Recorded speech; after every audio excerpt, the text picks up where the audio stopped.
So, welcome everyone today to the third ForceTalk. So we've had like very good feedback about our last two talks, and I'm sure today is going to be as wonderful as the other ones. So it is my pleasure for me to introduce you to Professor Yan Jie from the National University of Singapore and the Mechanobiology of Center at Singapore. So Yan Jie got his PhD in 1998 in the Institute of Theoretical Physics in China. And then he did, and also got a second PhD, as I can see, in experimental biophysics in the University of Illinois, Chicago. He's then from 2016, he's been at the part of, or has been having funding from the Singapore National Research Foundation and from different grants such as the Human Frontier Science Program. So in general, I think that while Yan Jie has sort of been trained in theoretical physics, he's built big interest and big contributions in the field of, especially in single molecule biophysics at the level of DNA, and most recently on wonderful work on some sort of mechanosensing proteins in general. So thank you, Yan. I think it's particularly double thanks if you want, because it's 11 o'clock at night, I believe, in Singapore. So I appreciate staying late for giving us the talk. So as I said, thank you very much, and the screen is yours. So first, I want to thank Sergi for the invitation. It's exciting to have the chance to present our work here. So I guess the audience, maybe everyone knows that cells can sense and respond to mechanical properties of local environment. And such mechanosensing capability plays crucial roles in various cellular, processes such as, embryonic stem cell differentiation, cell migration, ion channel activation, and these can be, all these are related to the mechanosensing. So the mechanosensing of cells, the physical basis for mechanosensing of cells relies on such, a lot of dynamically assembled force transmission supramolecular linkages. So each linkage consists of a few proteins non-covalently bound to each other. Cytoskeleton contraction will cause extension of these, force transmission linkages, and that will cause tensile forces on the linkage, and that force will affect the structural states of the protein domains and also interaction of the proteins with the cytosol signaling proteins. So these are the basis of mechanosensing of the cells. A lot of these force transmission linkages, sitting between cell adhesive membrane receptors and the cytoskeleton network. So today, my focus, will be talking about a particular force transmission pathway from integrin receptor to cytoskeleton network. So that is the talin and the vinculin-mediated force transmission. So talin is a very large rod-like molecule protein. Its N-terminus is linked to the membrane receptor integrin. The C-terminus goes to the F-actin filaments. So besides talin, another molecule called the vinculin. Vinculin can bind to talin. Once vinculin binds to talin, it will undergo a conformational change. So that will cause a domain, the C-terminal domain of vinculin being released, and to also bind to a cytoskeleton. So that will be it will form another force transmission pathway here through vinculin. So both proteins are under mechanical stretching in cells. So for a long time ago, right, it's more than 10 years ago, it already know that the vinculin recruitment to focal adhesion to the cell matrix adhesion sites is dependent on ectomyosin contraction. If you inhibit actin contraction, then these adhesion sites are going to disappear, and the vinculin are going to disappear. So this vinculin recruitment to focal adhesion depends on mechanical stretching caused by internal ectomyosin contraction. So vinculin recruitment to focal adhesion could also, being promoted by external mechanical perturbation. So in this paper, the authors use a microneedle to press the focal adhesion. After this mechanical perturbation, you can see these focal adhesion sites they grow bigger and they become stronger. So these are how vinculin are recruited to the focal adhesion sites. Now we know that recruitment depends on binding to tannin. That also means force applied to tannin may play an important role in recruitment of vinculin to the adhesion site. So that's the history. But now, so recent studies have revealed has revealed that this tannin and the vinculin their localization at the focal adhesion site plays crucial roles in many aspects of cellular processes. So here I just want to show you one example from our own study. So in this particular study, we use an engineered cell. In these cells, the tannin-1 is the iso form of tannin. It is both broken into two pieces. So you can see the one piece, this is the other piece.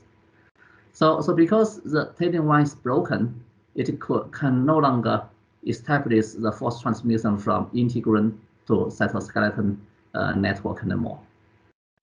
But if we introduce a drug called rapamycin, this drug will cause a dimerization between the two halves of tannin. It may reconnect the broken pieces into a full-length tannin, so it can establish this force transmission in the cells. So here, this movie I'm going to play is the kidney fibroblast cell. 10 minutes before we introduce the drug, you can see this cell. It was able to spread on the surface, but it couldn't form large matured focal adhesion site. It couldn't move, couldn't migrate at all. So when this time goes to 0, that will be the time we introduce the drug. You can see what will happen. What you see is that within a few minutes after the drug was introduced to the cell culture medium, this cell begin to, the cell, the edge of the cell begin to protrude and forming these very large matured focal adhesion site. This cell is now able to migrate. So just to making sure this is not an artifact caused by this drug, we also did similar experiments using the light-induced dimerization, right? So you see the same thing. Once you shed the light to the cells, then these linkages are formed. The cell begin to migrate. So what amazed me from these movies is how fast the mechanical transduction can take place. So you can this movie shows that within minutes after introducing the drug or the light stimuli, you see immediate effects on the cell behavior. So these three slides just to show you some background, the importance of this tannin vinculin-mediated force transmission. So now what I'm going to move on is to address a few questions related to this force transmission pathway. So the first question is following. So if tannin is under mechanical stretching, then all the domains in tannin are subject to mechanical tensile forces. How stable are these domains? Are they still stable? Are they still folded? Do they unfold? And do unfolding of the proteins, does unfolding of the protein domains play a physiological role? So these are the simple questions we can ask. So before we start, we need to know what is the physiological level, of forces transmitted on tannin-mediated, force transmission pathway. So luckily, it has been measured. The force level is around, from a few pK to about 12 pK. So these are rough estimate of the tension level in tannin mediated force transmission using so-called single molecule Fret force sensor by other groups. Okay, so you can Google, you can find many papers reporting similar force levels here. So now the question becomes, are these domains in tannin still stable within this physiological force range? So to address this question, we purified the full length, the largest segment of tannin is called tannin rod. This tannin rod domain contains 13 alpha helical bundles. And you see these blue alpha helices, these are the binding site for vinculin. So this 13 alpha helical bundle, we then put them in the magnet tweezer. So basically, we tether this protein between a bead and the surface. And this bead is made by super paramagnetic materials. So we can use a permanent magnet, a pair of permanent magnets, to introduce force to the bead, and thus we can apply force to the molecule. So if some domains in the molecule undergo unfolding, then the extension of the molecule is going to change, right? So when that happens, you can that will lead to the change of the height of the bead from the surface. We can detect the height of the bead with nanometer resolution in real time. So showing here is one typical example, a representative example. When we increase the force at a certain rate, say 3.8 pK per second, that is the rate of increase of the force. So when we do this force increase and scan, when we do this, we record the bead height, the extension change of the molecule. So each color represents one stretching process. Let's focus on this this purple one, for instance. So first, around the 5 pK, if you zoom in, you can see a stepwise unfolding signal. So we know that is from this domain R3. R3 always unfold around the 5 pK at the room temperature. So now if you keep increasing the force, you begin to see other stepwise unfolding signatures, and each represents unfolding one domain in the tannin rod. So here you see this ultra large step, that is a co-unfolding, concurrent unfolding of R7 and R8, because R8 is a domain extruded from middle of R7. Only one after R7 is unfolded, R8 is going to be on the force. So when I say this must be from that domain, this one must be from R3, we have other evidences to confirm this, but I don't have time to show those details. So now, the information from this figure simply tells us these domains are not stable at all over physiological force range, meaning pK force range. They can unfold. So we cannot discuss the function of the tannin based on its folded conformation. We need to consider the physiological importance of the unfolding. So the bottom panels just to show the the subsegments in tannin R1 to R3, R4 to R6, R7 to this one. I forgot. This one must be this one from R7 to R9. So this big one is from R7, R8 concurrent unfolding. So basically we did all this this type of stretching. So just to show one information, the domains are not mechanically stable. So how about vinculin? So this is tannin, the blue one. The green one is vinculin. Once bound to tannin, the other end, the C-terminus of vinculin is going to bend as a cytoskeleton. So there's a force applied to vinculin too. So vinculin has these 5 domains: the D1, D2, D3, D4 linker, and this tail. This tail goes to cytoskeleton. So at least the 5 domains. Some of the domains is so big, you can even think the D1 contains 2 domains. So vinculin is also very large. So now, how about vinculin domain mechanical stability? So we stress this D1 to D4. This is the part, the segment, that bears the force. You can see when we increase the force, these domains unfolded. Again, over p kilonewton force range. That is the physiological force range. So therefore, both talin and vinculin, the domains are not mechanically stable, over the physiological force range.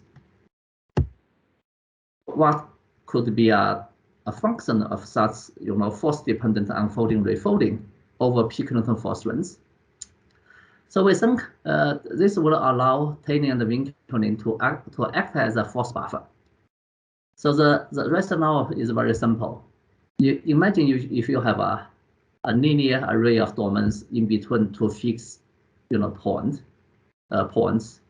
If you extend this molecule, that will cause the tensile force in the molecule to increase. But when the tensile force increases, that will cause this domain to unfold faster. When the domain unfolds, that will release this floppy, protein polypeptide chain. That will cause reduction of the tensile force in the linkage. So in a reverse process, so when this molecule extension decreases, then the tensile force level decreases. That will make the refolding of the domain faster, tighten up the linkage. That will cause tensile force to increase. So this way, we believe this simple mechanism to can allow any such molecule to act as a force buffer. So now the question is whether such a simple mechanism is able to explain the force range reported by single molecule force, sensor around 10, a few peak newton to 12 peak newton. That was a range. So to address this question, we quantified the force-dependent unfolding rate and the refolding rate of each of these domains in talin rod. So with that information, we can then simulate the force fluctuation during during dynamic stretching or relaxation of this molecule of talin rod. The result is quite amazing. So showing here, when the extension of talin rod is increased, now you can see the tensile force level is basically a plateau. It's about 7 to 10 peak newton. So this covers a very wide range of extension, from about 50 nanometer to about 400 nanometer. Within this range, you don't see tension change too much. So above 400 nanometer, most of the domains are unfolded. So then you get the typical elastic response of the unfolded polypeptide. Here, you lose the capability of force buffering. So I think that this one is important for two reasons. One, it tells you this mechanism alone can explain this intracellular, this physiological level force. So it's not mysterious. It's simply due to the force-dependent unfolding and refolding of the domains. It's sufficient to explain this force range. Second, the important aspect, I believe, is the following. So when cell sense the rigidity of the surface, so the leading edge is going to extend and retract over an extension range similar to this 400 nanometer. So I just said over this extension, range of the tension would be almost a constant. So therefore, this enable this talin, this mechanism enable talin to buffer force without breaking these connections. So that is at least my explanation to this force range. I believe vinculin will also mediate, also buff the force in that, force transmission from talin to cytoskeleton mediated by vinculin by similar, similar manner. But more importantly for this force-dependent unfolding refolding is the mechanotransduction. So this talin is not a simple molecule. Besides transmit force from integrin to cytoskeleton, and besides a buffering force, the talin rod domain is a scaffold which provides binding sites for many other signaling proteins. So these are the ones known, currently. So this list is going to increase in future for sure. So nearly every domain in this tailing rod is a binding site for something. So our focus will be this vinculin in the middle here. Now you can see this vinculin has a binding site to none of the 13 domains. In total, you have the 13 alpha helical bundles. None of them contains vinculin binding site. And in addition, this vinculin binding site, shown in red, these red alpha helices, these binding sites are kind of cryptic, are hidden in the folded conformation of tailing rod. So you can imagine, perhaps, force-dependent unfolding of these helical bundles are necessary for high affinity vinculin binding. So vinculin, once bound, it will assume this extended conformation, but before vinculin binding to tailing, vinculin takes this auto-inhibited conformation. That is because its tail, this purple one, it basically folds back and binds to the head, binds to D1 and several other D2. So that causes auto-inhibited conformation. But the vinculin itself is also a scaffolding protein, providing binding site to nearly a dozen of other important proteins. And this binding require this auto-inhibition conformation of vinculin need to be released.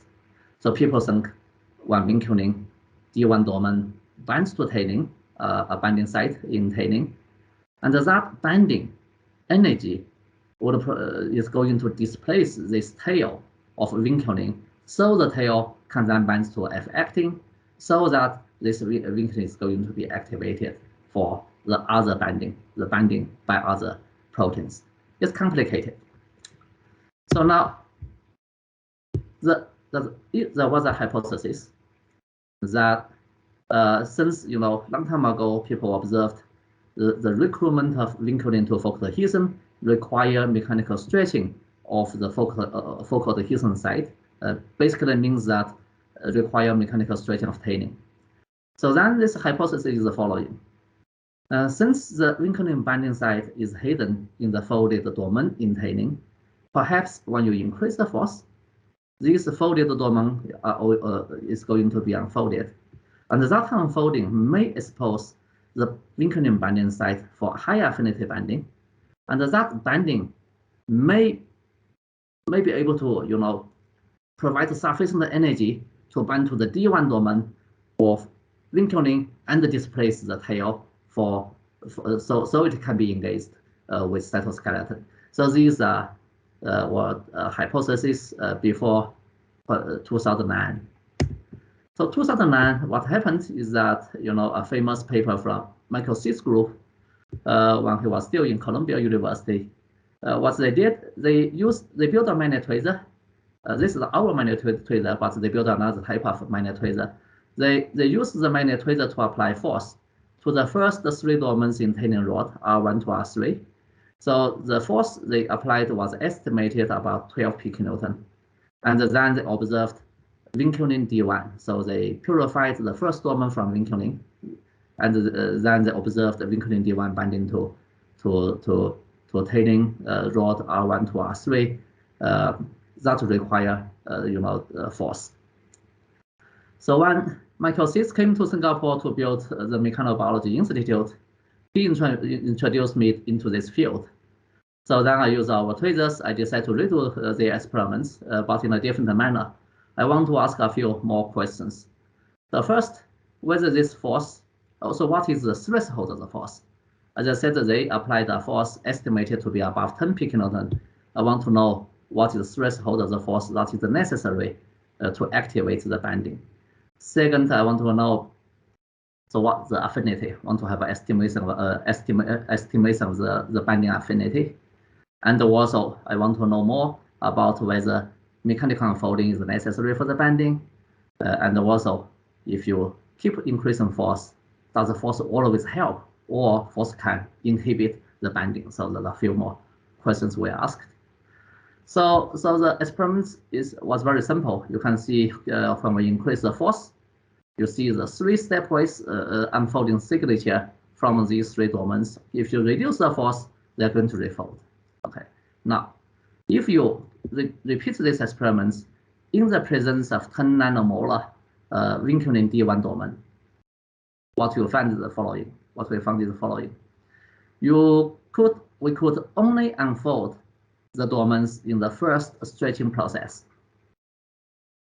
When you reduce the force, these unfolded domains no longer refolded.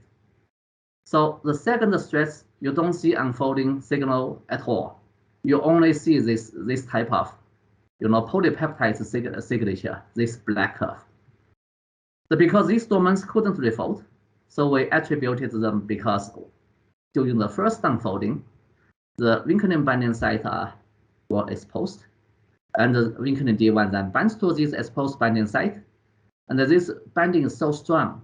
So when you reduce the force, the vinculin D1 still associated, so it prevents refolding of these domains. That's how we explain, and that leads to this higher extension at low forces. But if you see the height of the bit, the extension at the high forces, you see another peculiar feature. These black curves are slightly lower than that red. The red is, the first stretching without any binding, right? So now how do you understand this? So then when we zoom in this last part, we found that you actually have those very tiny unfolding signature there. So like this. You can see the step size. So each of these step size is about 3 nanometer. So later we realized these are the dissociation of the vinculin D1. So the reason why is because once vinculin D1 bound to an exposed vinculin binding site, this binding energy would stabilize this alpha helical conformation, a single alpha helical conformation. That alpha helical conformation is slightly shorter than polypeptide. The extension difference between the two states is exactly 3 nanometer. And that is how we quantify it. You get these 3 nanometer beautiful jumps from there. So these are information from the first 3 domains in tanning. It is said unfolding is necessary for high affinity vinculin D1 binding. The binding is so strong, it will inhibit refolding of the domains. But if you increase the force to be above 20 picnewton, you are going to displace the bound vinculin D1 from the tanning R1 to R3. Then we wonder whether this type of phenomenon is universal for all the binding sites in full-length tanning. So this is what we did. So this is the full-length tanning rod. The purple one is the first stretching in the presence of 100 nanomolar vinculin D1. Then starting from the second stretching, you lose majority of the unfolding signature. You only 4 unfolding steps could occur. So what are they? If you recall here, in tanning rod, there are 4 domains which does not band vinculin, R4, R5. You can see this one is R12, also R9. So all these matching structure, very well. So now, so this information here. So every vinculin binding site in tanning rod require unfolding for high affinity binding, and that unfolding can be caused by physiological level of forces. Now, what's the physics behind this mechanical regulation of tanning rod for high affinity vinculin D1 binding? So we don't need to go to the theory. We just need to see this illustration that will be sufficient for the understanding. This is the folded domain with height vinculin binding site prevent binding. So now if you apply force, that will overcome this autoinhibitory energy, cause unfolding of the domain. So this binding site is exposed for binding. So now vinculin D1 can bind. But if you keep increasing force, the alpha helical conformation of the binding site is going to be unfolded, become a peptide. So if you go to very high force, this peptide conformation will inhibit the binding. So now you can see in total we have 4 states: auto-inhibited close conformation unbound, exposed, ideal conformation but without any binding, or unfolded polypeptide conformation without binding, or number 4, there's a bound complex there. So if you analyze these 4 conformations, you can actually derive a force-dependent KD, the dissociation constant between vinculin D1 to this binding site. So these formulas are quite complicated. I'm going to skip all the details just to plot the figure for you. So this is a force-dependent dissociation constant divided by the dissociation constant between vinculin D1 and the exposed ideal binding site. So this is the ratio. So then what you have is the following. When the force increase from 0 to 5 pK, the KD, the dissociation constant, decreases by 5 orders of magnitude. It's amazing, because the lower the KD, the higher the affinity. What we see here is a 5 orders of magnitude decrease in KD. That means by such a small force, 5 pK, you can increase the binding affinity between vinculin D1 to the binding site in tannin by 5 orders of magnitude. And then if you keep increasing the force, you see a basin here. Over this basin region from 5 to 20 pK, if you assume this energy to be 10 kT, over this range, there's no change of the KD. So this range is insensitive to a force. You get super high binding affinity. If you keep increasing the force, then the bound vinculin D1 is going to be displaced. And this basin range depends on how much additional energy is required to unravel this alpha helical conformation into the polypeptide. We don't know that energy. That's why I calculated assuming a few energies just to see its behavior. But the most important part is here. It's a 5 pK around a few pK. You activate the binding, increasing binding affinity by orders of magnitude. Another important information here is that if you keep increasing the force, you are going to displace it. So what we have is a biphasic force-dependent regulation of vinculin D1 binding to the vinculin binding site in tannin domain. So all these previous studies were based on vinculin D1. Vinculin D1 is the domain that binds to the vinculin binding site. But a lot of things still remain unclear concerning how full-length vinculin binds to mechanically exposed vinculin binding site. The reason is the following. The reason is because this vinculin full-length, it itself is auto-inhibited. So it is unclear whether simply exposure of this vinculin binding site to full-length vinculin, whether that would be sufficient for vinculin binding. So in fact, there has been a debate whether tannin unfolding is sufficient for vinculin binding, or whether this vinculin binding require another factor, cytosol factor, working together with tannin to release its auto-inhibition conformation. So recently we decided to address this question. So what we found is the following, quite surprising actually to me. So we construct this, the R4 to R6, which contains only one binding site for vinculin. Because we want to quantify the binding affinity, we only want to have one binding site there. So now this R4, R6, you can unfold, you can refold in the absence of vinculin.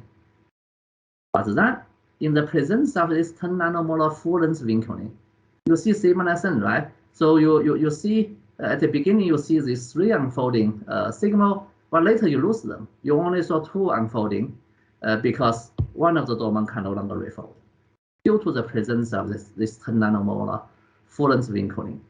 The reason why I said it's quite surprising to me is the following.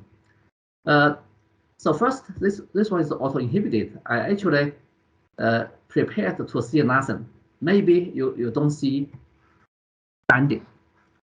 I also anticipated that perhaps if we wait for long enough time, we can see binding, but I anticipate that may require very high concentration of vinculin because the binding should have a low affinity due to this autoinhibition. Surprisingly, we saw high affinity binding. You can see the concentration of this full-length vinculin is only 10 nanomolar. You see binding, so that's high affinity. So very surprising. So therefore, we decided to do more experiments to understand it. We decided to measure how fast it binds, how fast it dissociates, and what is the KD for the full-length vinculin, and compare to a mutant. This mutant called T12 is a mutant that destabilizes a bit of the the tail domain of vinculin to the head. So this mutant making this head-to-tail association autoinhibition to be weakened. So that is a T12 mutant. We also investigate the vinculin head. Vinculin head means the D1 to D4, the 4 domains vinculin head. And also vinculin D1. D1 is the first domain of vinculin. We compare them. So now you can see for full-length vinculin, it binds very fast.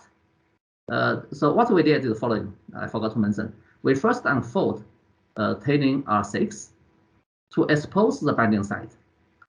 We hold the constant force to the tether at 7 pK. 7. So this 7 pK is able to maintain this unfolded conformation of talin R6, preventing its refolding, and also preventing its further unfolding to the peptide. So this is the ideal conformation for full-length vinculin binding. So that is the condition. We then control the time for this exposure for binding. So basically, if you expose the binding site for a very long time, then the binding will reach equilibrium.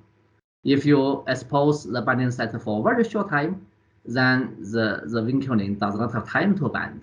So you can imagine you have a force-dependent, binding probability due to this type of, procedure.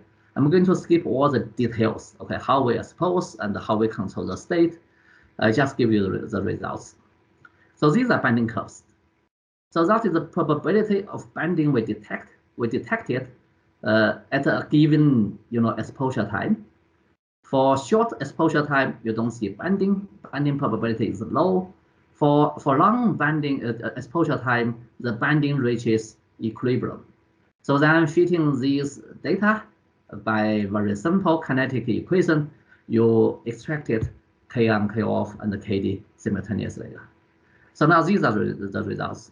Vinculin, full-length vinculin binds to the exposed site quickly, 10 to 6 per molar per second, close to the diffusion limited on rate.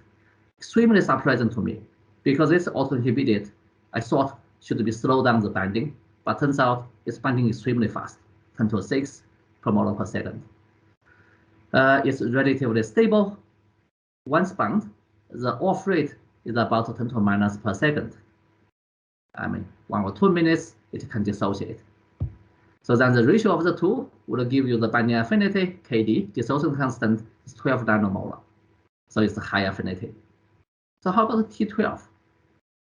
So this T12, as I mentioned, it's a mutation to weaken the tail head association. So it's binding faster compared to full length, 10 times faster, which makes sense, right? Because the tail head autoinhibitory energy is weakened. So it becomes more open, allowing faster binding. K off, similar.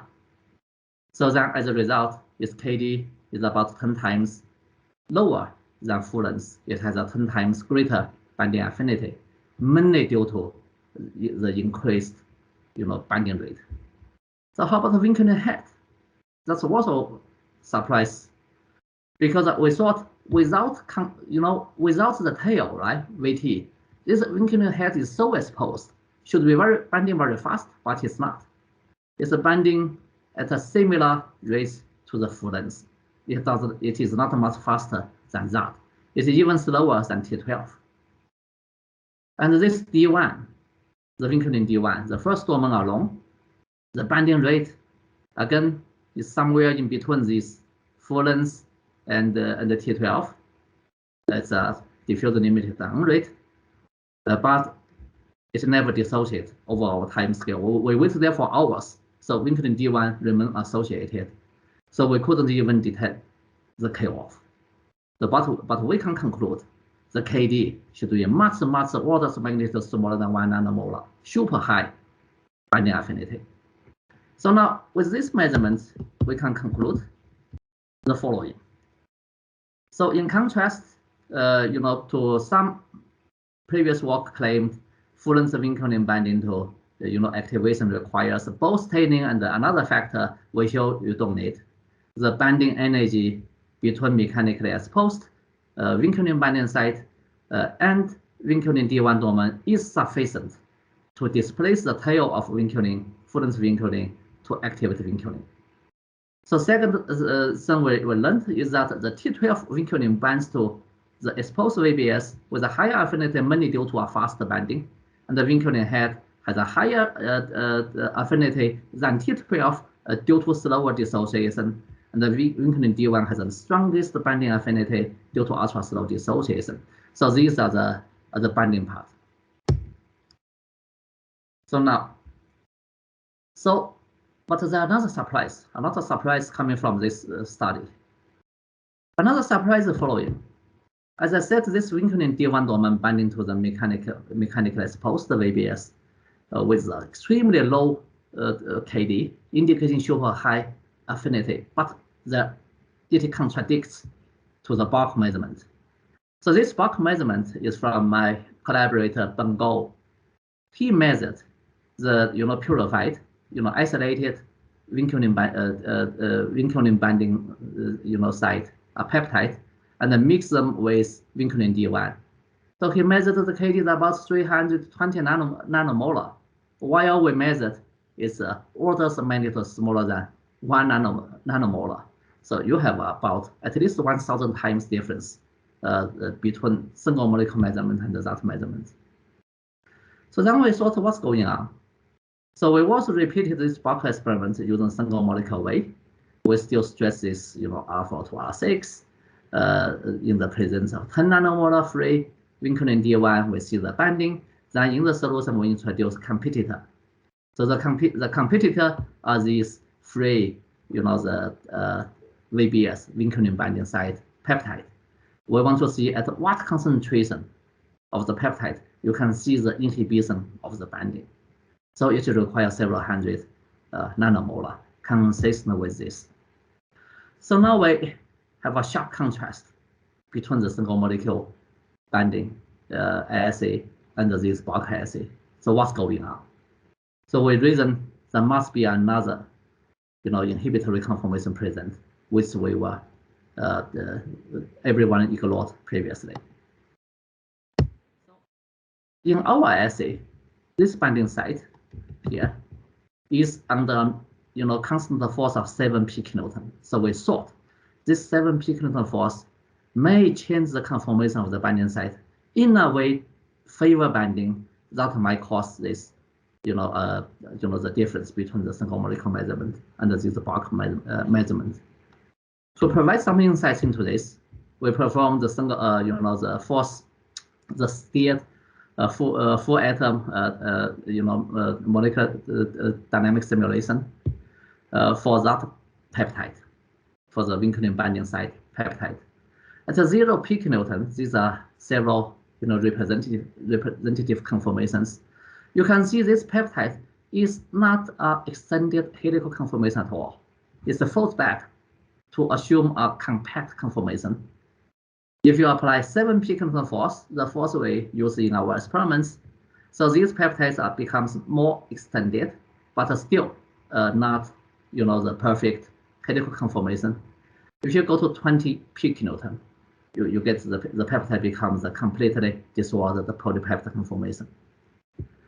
So assuming these compact, the highly compact conformation inhibits or suppresses the binding of vinculin D1, then we can develop a 4-state model.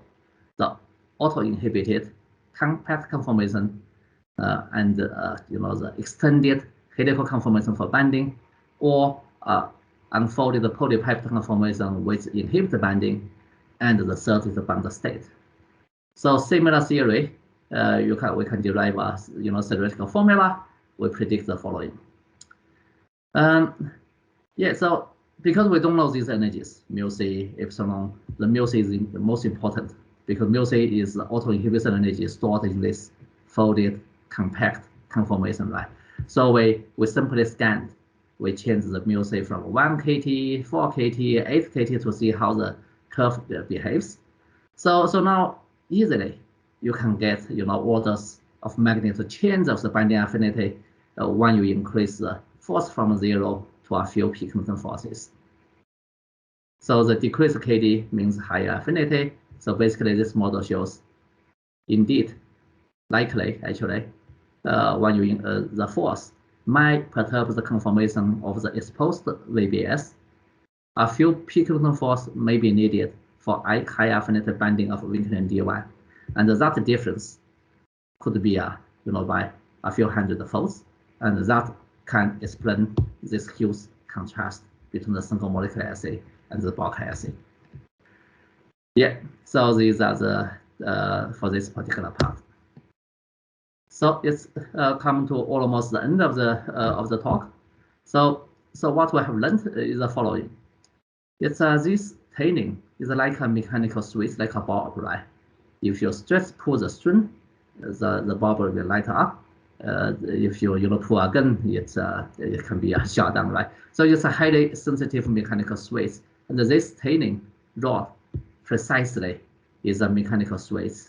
So when the integrin is adhered to a rigid surface during the cytoskeleton contraction, because this part is immobilized, then the tanning is going to under higher tension, and that higher tension may unfold the tanning dormants, allowing full-length vinculin to bend and displace its tail, and that tail then engages to cytoskeleton.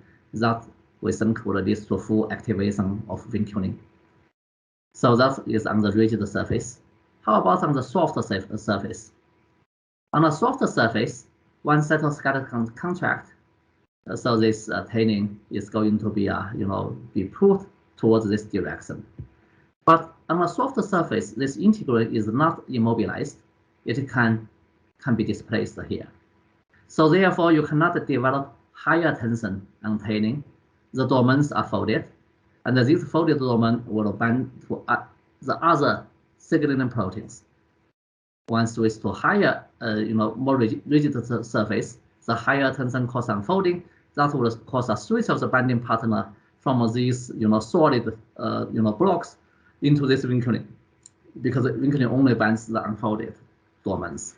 So that will cause the force can cause a switch of the binding partners to tanning. That can cause differential cellular, signal transduction cascade. So to summarize what we have learned, I use the data mainly from my lab, but the current understanding of tanning vinculin binding are actually collective efforts from numerous labs, including ours. So what I have learned is the following.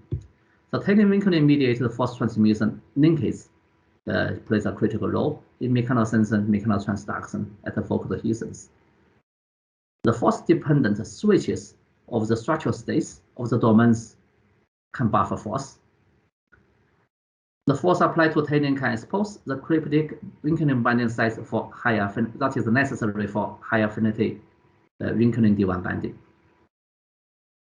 Surprisingly, the mechanically exposed vinculin binding sites are sufficient for high affinity full-length vinculin binding. It can overcome the autoinhibition of the full-length vinculin.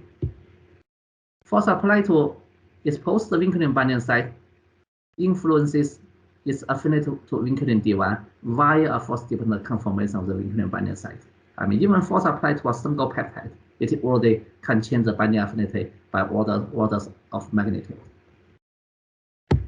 So in the last slide, I want to thank the main contributors to these studies. These studies last about 10 years now, The first paper was published by Yan Jie. Now he's a professor in a university in China, and also Shiming, Yu Miao, and the latest work on the Fullen's vinculin was done by my student Yinan. So I'm lucky in the last 10 years to have a lot of biological collaborators. Bangou is our long-term collaborator on tannin vinculin study. As I said, Michael Sheets, he introduced me to the field of mechanobiology. And we also investigate the cell-cell adherence junction. So that is in collaboration with René Marc and Benoit Ladoux. Locally in MBI, we have collaborators with Professor Basaski and Tony. Tony, his group did that, the cell migration assay using a broken, version of tannin. Yeah. So thank you very much. I'm happy to take any questions.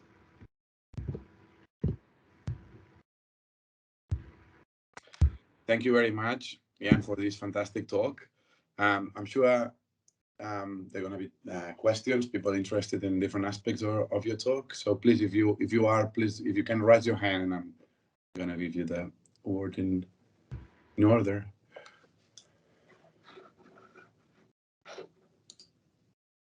Let me see. Oops. So Simon. Hi. Yeah, that was really nice. Beautiful traces and work.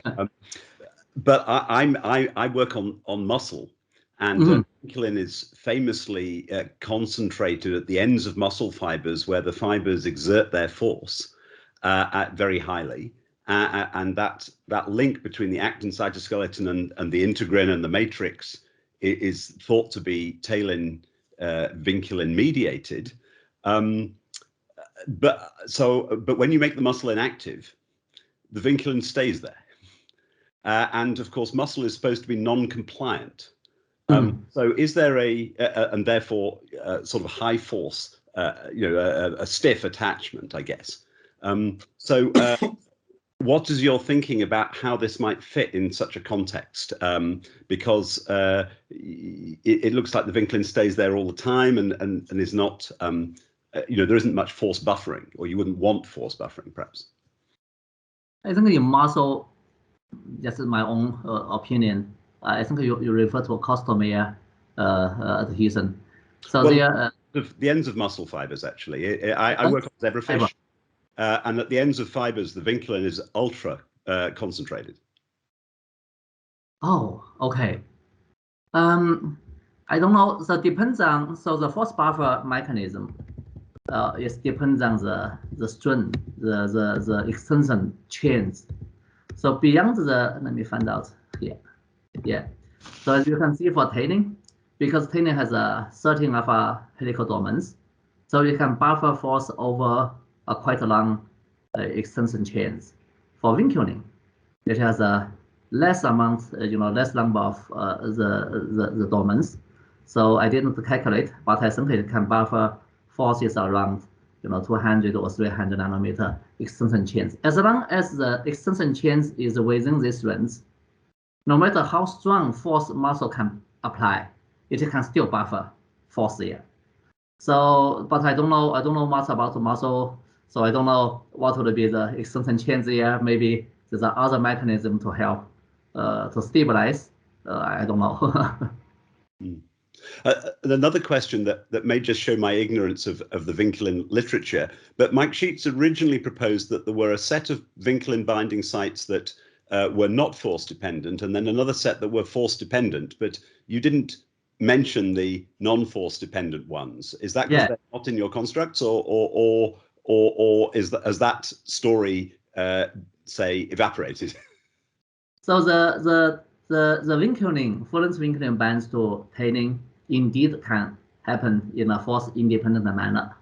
So for instance, when we prepare the latest paper for the Fullen's vinculin, my colleague Bangou told me, so he, when he, in particular this R7 to R8, when they mix R7, R8 with vinculin D1, they can see the binding.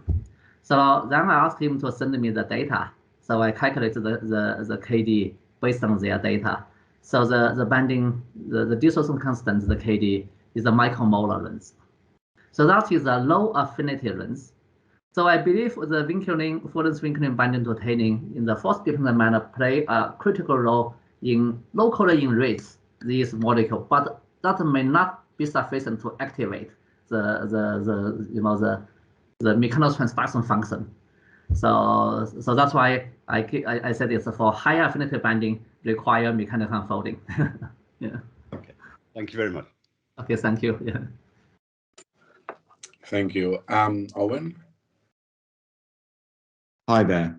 Thanks very much for the amazing talk. It was brilliant. I had two questions. One was around the sort of off and on states of the protein. And I just wondered whether these were essentially sort of gradual priming points of the protein before it reaches its final on state to allow for binding, or is it a sort of slightly different mechanism? So you refer to the binding of vinculin to tannin rhodomers, right? Yes, yeah. So I think in one of the slides you have these three off states. Oh, you mean the fourth state? Yes, the fourth state model, of course, is a very simplified picture of the whole thing. So what likely happen, as you said? So for instance, for the vinculin may have some weak interaction with the folded domain already, and that can cause the local enrichment of the vinculin concentration. So once unfolded, then engage immediately. So there may be some priming there, but this model is very simple. It didn't consider those potential effects. So this model was developed to understand this biphasic behavior of the binding affinity. Because our first paper, 2014 in scientific reports, at that time we couldn't understand the dissociation. We observed the dissociation, but we couldn't understand it. So 1 year later, we developed this model, and we found indeed it's going to be displaced at the force we observed in experiments. Yeah, I don't know. I guess I didn't fully address your question because I don't know the answer.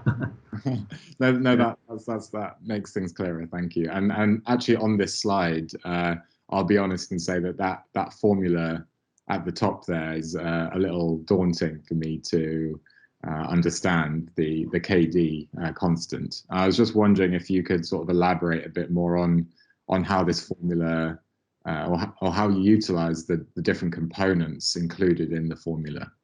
I see. So this formula looks complicated actually, but the free parameter is really small. So you can see what we plotted is the ratio of the force dependent KD and the ratio to this one. This is the binding affinity between vinculin D1 to the existing binding site, exposed binding site. So this one is not considered as a fitting parameter because we plotted the ratio. So now what are the parameters inside? So only two. You have this mu c and this epsilon. So mu c is the folding energy of the tannin rhodomen, this alpha helical bundle. So that once it's a fold, it stores some folding energy. If you want to unfold it, that will require energy to unfold it. So this mu c is the most important. It controls the level of autoinhibition of this domain. And this mu c controls this part. So how large is the mu c? We actually measured. We can apply force to a domain to find the critical force. You see unfolding, refolding fluctuations. Then you can calculate the mu c. So this mu c is around 10 kT. It's about 10 kT is about slightly more than kcal per mole, 10 kcal per mole. So now, so we know this one, and this KD will be sufficient to predict, a few peak Newton force. This energy KBT. With this energy, that will be sufficient to predict a few peak Newton force can unravel this folded domain to expose the binding site. So that's this part, and this part is controlled by this parameter epsilon, because alpha helical conformation of a peptide also stores energy. So this is the energy needed to unfold that into a peptide. So these two parameters control the whole behavior of the curve. So now what are other terms? This delta phi 1, 2 is the force-dependent energy change, conformational energy change between these two states. So this can be calculated based on the force extension curve of these states. And that force extension curve can be measured, and also for the folded domain has a theoretical solution. But the formula is quite complicated, so I didn't put them here. So this one can be calculated by an integral over the force extension curve. Likewise, delta phi 3, 2 is a force-dependent conformational free energy change between the second state and the third state. All of these can be computed without any free parameter inside. So yeah, but if you want to know more, we have this review paper. We have a detailed derivation in the paper. Yeah. Fantastic. Thank you so much. That's brilliant. Yeah. Thank you. Mamata? Hi. Thank you very much for Hello. the amazing talk. Can you hear me? Yeah, I can. Yeah. I have two questions. First one is related to talin 2, because there are two talin 1 and 2. Yeah. Is it something just site-specific expression makes it different, or is it the same behavior? And what is your opinion on these two proteins? Yeah. So yeah, talin 2 we actually. Let me. So you have two questions, right? Yeah, you can answer this later. Okay. Yeah. Yeah. So short answer is that I don't know too much about the function of talin 2, but I know its mechanical property because we already stressed it. So the domain mechanical behave almost the same as talin 1. So peak Newton force is all the domain is unfolded. When you reduce the force, they refold nicely, and they contain vinculin binding site. That also require mechanical activation. So we don't know. They look so similar in single molecule experiments. So then I don't know how to connect this to any possible differential physiological function. I don't know. My colleague, my collaborator Bungo, maybe he may know much more than I do on talin 2 function. But in terms of mechanical property, I don't see difference from talin 1. Yeah, my second question was something related to that, because in the physiological scenario, maybe in case of some pathogenesis, for example, cancer or any other mechanically associated disorders, is there any specific mutations or which change the mechanical property of how talin and talin behaves, so that there is no vinculin binding, and then the talin 2 compensates, or vice versa? Is there some kind of these type of things known? Is something I was wondering. Yeah, I think your question is wonderful. Yeah, I should pay more attention to biological functions. So far, I don't know much about it. Bungo a few days ago, he told me he discovered one mutation or isoform. I forgot. So he observed some very interesting behavior. He is going to send me some constructs for testing, but I don't know. I don't know the details. Yeah. So sorry, I cannot answer your second question because I don't know much about the cellular functions of the physiological functions of this talin 1, talin 2. Yeah, I would be waiting to see Bengul's results. Thank you very much. Yeah, thank you. Thank you. And finally, we have Sam. Hi, Jie. Nice talk as always. Yeah. I just had a quick question about sort of the vinculin-talin binding, right? So in your scenario, you're always pulling on talin and then watching vinculin's interaction, but in biological systems, vinculin is also being pulled on. How do you think that coordination affects sort of the talin-vinculin connection? We just started this project. You can see this vinculin stretching data. Yeah. So as you know, vinculin binds to a lot of other factors, right? But the majority of the binding occur to the linker, to the linker between the vinculin tail and the vinculin head. We stretch the linker here, so it has no structure at all. It's a purely polypeptide. force extension curve.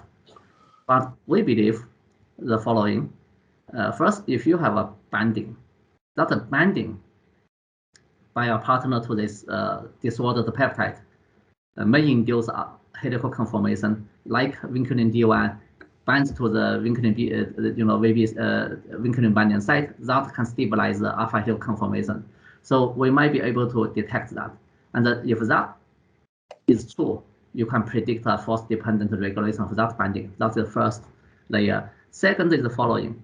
So when the full-length vinculin is folded, is before it binds to talin, it is auto-inhibited.